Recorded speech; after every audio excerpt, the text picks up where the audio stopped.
Hello everyone, welcome back to my YouTube channel safety trainer Asif Syed.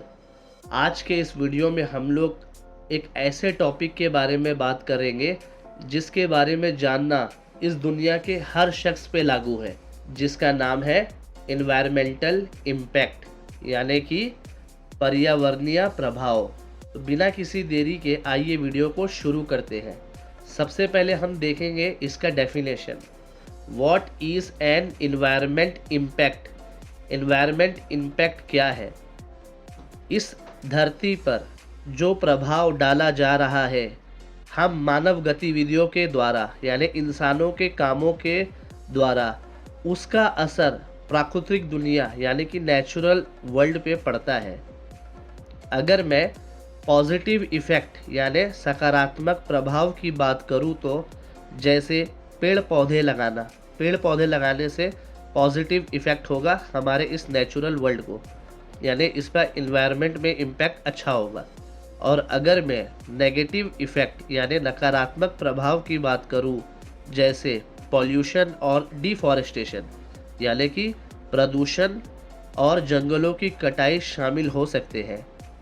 Essentially यानी कि मूल रूप से इसमें कोई शक नहीं, ये हमारे कार्यों के कारण पर्यावरण यानी कि एनवायरनमेंट में होने वाले बदलाव, चेंजेस के बारे में है, जो हवा, पानी, मिट्टी, पेड़ पौधों, जानवरों और यहाँ तक कि जलवायु को भी प्रभावित करता है, मतलब क्लाइमेट को भी इफ़ेक्ट करता है।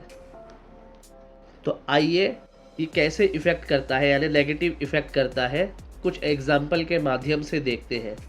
सबसे पहला आएगा एयर पॉल्यूशन यानी कि वायु प्रदूषण। फैक्ट्रीज और कार्स ऐसे जहरीले गैस को रिलीज़ करते हैं जो हमारी सांस लेने वाली हवा को नुकसान पहुंचा सकती है। दूसरे नंबर पे वाटर पॉल्यूशन यानी कि जल प्रदूषण। नदियों और समुद्रों में कचरा डालने से समुद्री जीवन को नुकसान हो सकता है और पीने का पानी दूषित यानी कि गंदा हो सकता है। थर्ड पे आएगा डिफॉरेस्टेशन। डिफॉरेस्टेशन का मतलब है जंगलों की कटाई। लकड़ी के लिए पेड़ों को काटने या खेती के लिए ज़मीन खाली कराने यानी करने से जानवरों के रहने की जगह बर्बाद हो सकते हैं और ऑक्सीजन उत्पादन यानी कि ऑक्सीजन का प्रोडक्शन कम हो सकता है। चौथे नंबर पे आएगा क्लाइमेट चेंज यानी जलवायु परिवर्तन। फॉसिल फ्यूल को जलाने, फॉसिल फ्यूल ये एक नॉन रिन्यूएबल रिसोर्सेस है, यानी कि कोल, ऑयल, नेचुरल गैस यानी कोयला, तेल या नेचुरल गैस। फॉसिल फ्यूल को जलाने से ग्रीन हाउस गैस को रिलीज़ करती है और जो वातावरण यानी कि एटमॉस्फेयर में गर्मी को फंसाकर ग्लोबल वार्मिंग का कारण बनती है।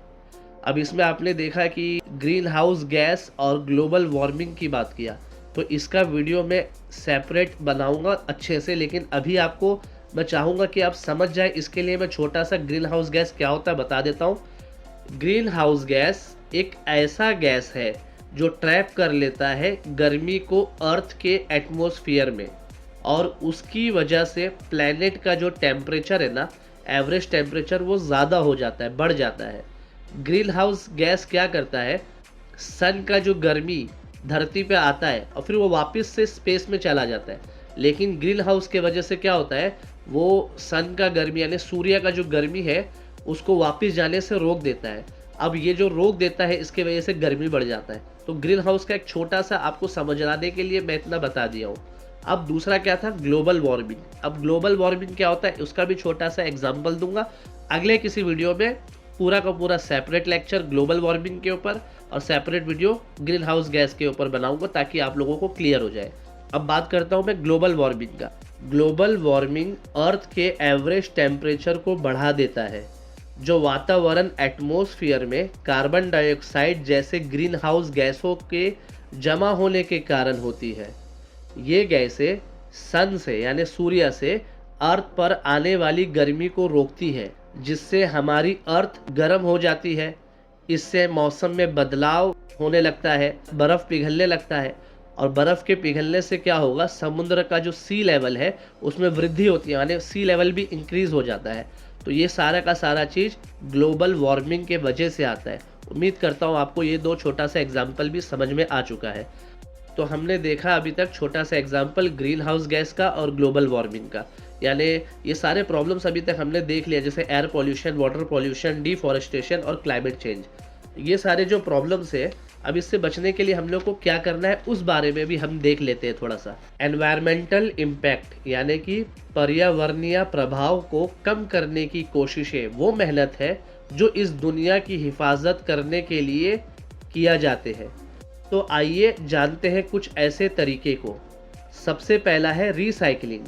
रिसाइकलिंग का मतलब ये है, चीज़ों को फेंकने के बजाय हम पेपर, प्लास्टिक, कांच और मेटल्स यानी कि धातु जैसी चीज़ों को रिसाइकलिंग कर सकते हैं ताकि उन्हें न्यू उत्पादों यानी न्यू चीज़ों में बदला जा सके। इससे कचरा कम होता है और नेचुरल रिसोर्सेज कंजर्व यानी कि सुरक्षित होती है। सेकेंड नंबर का पॉइंट है यूजिंग रिन्यूएबल एनर्जी, मतलब कोयला और तेल जैसे फॉसिल फ्यूल्स के बजाय हम सोलार पावर, विंड पावर और हाइड्रो इलेक्ट्रिक पावर का इस्तेमाल करके हम एयर पॉल्यूशन और ग्रीन हाउस इमिशन को कम करते हैं। तीसरे नंबर पे आएगा कंजर्विंग वाटर यानी पानी की बचत। अगर पानी की लीकेज है तो इसको ठीक करके हम पानी की बचत कर सकते हैं और कम पानी में नहाना और वाटर एफिशिएंट अप्लायंस जिसमें वाटर का कम यूज़ और वेस्टेज कम होता है, तो ऐसे चीज़ों को यूज़ करके पानी बचाना हमारे वाटर रिसोर्सेस यानी जल की हिफाजत करता है, जो पानी को साफ़ रखता है और गंदे पानी को साफ़ करने के लिए जो एनर्जी वेस्ट होती है उसमें भी समझो इसकी बचत होती है, उससे भी बचाता है। पॉइंट नंबर 4 की बात करूं, रिड्यूसिंग वेस्ट यानी कचरा कम करना। देखिए, कचरा कम करने के लिए हम रीयूजेबल बैग्स, कंटेनर और बोतलों को यूज़ करके और वेस्ट फूड से खाद बनाने यानी कंपोस्टिंग से कचरे की मात्रा यानी उसकी क्वांटिटी को कम करना लैंडफिल में जाने वाले कचरे को कम करता है। 5th नंबर की पॉइंट की बात करूं तो प्रोटेक्टिंग नेचुरल हैबिटेट्स यानी प्राकृतिक आवासों की रक्षा। हमें क्रिएट करना है और प्रोटेक्ट करना है ऐसे एरिया को, और उस एरिया को मेंटेन्स भी करना है यानी रख रखाव भी करना है, जैसे नेशनल पार्क हो गया और वाइल्ड लाइफ रिजर्व्स हो गया। हमारे मुंबई में बोरीवली में भी वैसे एक नेशनल पार्क है, ठीक है।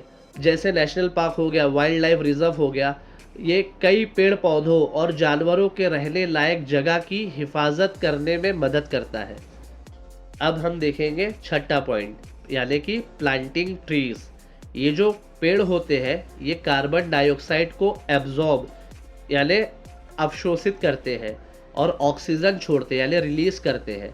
तो पेड़ लगाने से एयर क्वालिटी में सुधार करता है, यानी पेड़ लगाने से एयर क्वालिटी इंप्रूव होती है और क्लाइमेट चेंज यानी कि जलवायु परिवर्तन का मुकाबला करने में मदद करता है। यानी जो पेड़ लगाते हैं ना, ये पेड़ हमारे लिए एक सोल्जर का काम करते हैं।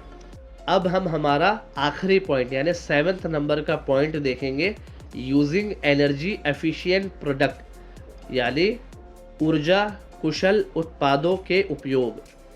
ऐसे अप्लायंसेस और लाइट बल्ब का चुनना जो कम ऊर्जा यानी एनर्जी का उपयोग करते हैं, जो बिजली की खपत को कम करता है, जिससे पावर प्लांट से होने वाली प्रदूषण में कमी आती है।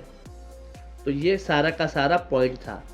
अब आप जान लीजिए, ये सारी कोशिशें हमारी इस दुनिया के को हेल्दी यानी स्वस्थ और नेक्स्ट जनरेशन यानी भविष्य की पीढ़ियों के लिए अधिक टिकाऊ बनाने में मदद करता है। तो इस सब चीज़ों में हमें एक दूसरे की मदद करना है ताकि हम हमारे नेक्स्ट जनरेशन के लिए कुछ छोड़ सके।